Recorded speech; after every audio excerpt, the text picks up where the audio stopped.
Morning friends. তো আজকে শিব পুজোর জন্য নিয়ে নিয়েছি ফুলের সামগ্রী এবং ঠাকুরের যেসব জিনিস লাগে। তো চলো পুজো দেবো সামনে। তো চলে যাব এখন মন্দিরে, পুজোটা দিয়ে আসবো।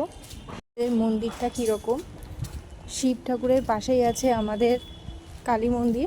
দেখাবো আমাদের মন্দিরটা কীরকম, শিব পুজোতে কী কী উপকরণ লাগে না লাগে সবটাই তোমাদের দেখ। এই যে মন্দিরে চলে এসেছি।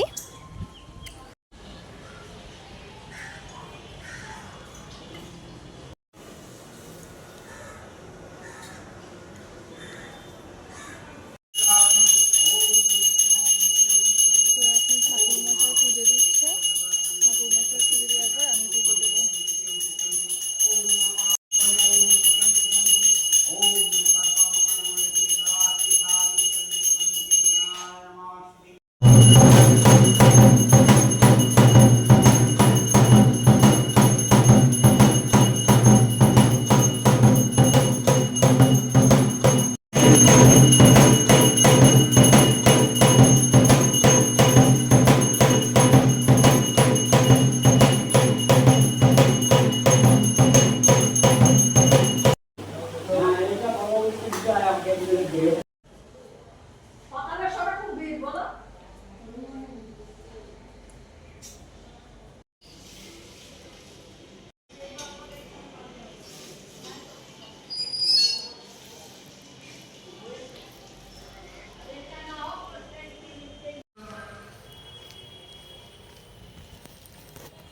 তো শ্রাবণ মাসে শেষ সোমবার পুজো দেওয়া হয়ে গেছে, দিয়ে সবাইকে প্রসাদ দিলাম, দিয়ে এবার আমি ঘরের দিকে যাচ্ছি।